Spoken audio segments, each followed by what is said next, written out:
আমাদের স্কুলে class party, তাই সব ম্যাডামরা চলে গেলাম একরকম শাড়ি কিনতে। আসসালামু আলাইকুম, আপনারা সবাই কেমন আছেন? সব ম্যাডাম বললে ভুল হবে, যেহেতু আমরা কয়েকজন খুব বেশি ক্লোজড, তো তারাই একসাথে গেলাম শাড়ি কেনার জন্য। তো আমরা ফার্স্টে হকাস মার্কেটে ঢুকে গেলাম, কারণ হকাস মার্কেটে সবচেয়ে শাড়ির বড় মার্কেট, আর এখানে সব রকমের শাড়ি পাওয়া যায়। তো আমরা কেমন শাড়ি নিব সেটা এখনও চুজ করতে পারতেছি না। সুতির নিব, সিল্কের নিব, জর্জেটের নিব কিংবা জামদানি নিব। তো আমরা এখানে সব কিছু দেখতেছি যে কেমন শাড়ি নিলে আমাদের ভালো লাগবে। তো আমরা ফার্স্টেই দোতলায় চলে এসেছি, আর শাড়ি কেনার মতন আমার ওরকম ধারণা নেই। তো এই ম্যাডামদের সাথে সাথেই আমি দেখতেছি যে কেমন শাড়ি নিলে ভালো লাগবে। তো ফার্স্টে আমরা একটা বড় শোরুমে চলে আসলাম। এখানে অনেক রকমের শাড়ি ছিল, বাট এখানে সুতির শাড়িটা বেশি ছিল। গায়ে হলুদ, মেবি বিয়ে, এরকম টাইপসের শাড়ি। তো আমরা এরকম শাড়ি নিতে চাচ্ছিলাম না। আমরা চাচ্ছিলাম যেটা দেখলে একদমই ভালো লাগবে, যে পরলে মনে হবে হ্যাঁ এটা শুধুমাত্র আমার জন্যই বানিয়েছে, এমনটা এখনও চয়েস করতে পারতেছি না। তো এই শোরুমে তেমন একটা শাড়ি আমাদের পছন্দ হয়নি। তো দ্যাটস ওয়াই আমরা এখান থেকে বের হয়ে গেলাম। তো বের হয়ে এখন আমরা আবার নিচতলায় যাব। ওনারা বলল আমরা যেমন শাড়ি খুঁজতেছিলাম সেগুলো নিচতলায় ভালো পাওয়া যাবে। তো এখানে শপে এসে একটা শাড়ি দোকানে আমরা শাড়িগুলো দেখতেছি। তো এই দোকানের শাড়িও আমাদের কাছে তেমন ভালো লাগেনি। তো আমরা ভাবতেছি কয়েকটা শপ ঘুরে দেন পছন্দ করে তারপর কিনবো।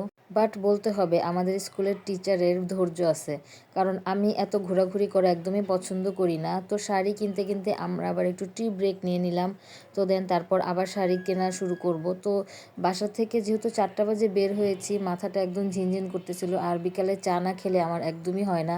তো একটু মাথা ব্যথার জন্য চা খেয়ে নিলাম। তো এখানে দেন আমরা আবার শাড়ি চয়েস করতেছি। তো এখান থেকে এই ক্রিম কালার জামদানি শাড়িটা আমার খুব বেশি ভালো লেগেছে। তো আমি এটা নিজের জন্য কিনে নেই। তো ক্লাস পার্টির জন্য আমরা আরও কিছু কিনবো। তো এখানে দেখতেছি আবার আরেকটা শপে এসে, তো এখানে একটা অর্গানজার শাড়িটা আমাদের খুব বেশি ভালো লাগলো। তো এটা কেনার ইচ্ছা আছে, তো দেখি কি হয়, সব ম্যাডামরাকে পছন্দ করে কিনা।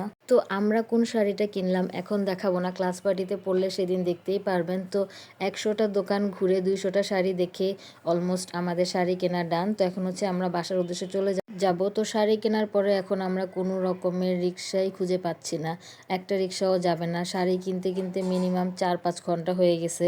তো 4-5 ঘন্টা ধরে আমরা শাড়ি চুজ করতেই পারিনি। তারপর অবশেষে একটা শাড়ি পছন্দ হলো, তারপর ওটার সাথে আরও অনেক কিছুই কিনতে হবে। তো আমরা ভাবলাম এরপরে আরেকদিন আসবো। তো এখন যেহেতু অনেক লং টাইম হয়ে গেছে, তো আমরা এখানে একটা রিক্সা করতেছিলাম। তো অবশেষে খুব কষ্টে একটা রিক্সায় আমরা 4জন উঠে গেলাম, যেহেতু আমরা রিক্সা খুঁজে পাচ্ছিলাম না। তো 4জন এক রিক্সায় বসতে খুব বেশি কষ্ট হচ্ছিল, বাট এই মেমোরিগুলো আমার সারা জীবন মনে থাকবে। এত বেশি হাসি খুশি ছিলাম, এত বেশি মজা হয়েছে, 4জন উঠেছি, কষ্ট হয়েছে, তারপরও আমরা হেসে খুশেই যাচ্ছিলাম। তো যাই হোক, আমার ভিডিওতে ভালো লাগলে আপনারা অবশ্যই লাইক, কমেন্ট, শেয়ার করবেন। তো আপনাদের সাথে দেখা হবে নেক্সট কোনো ভিডিওতে। তত পর্যন্ত ভালো থাকবেন, সুস্থ থাকবেন। আল্লাহ হাফেজ।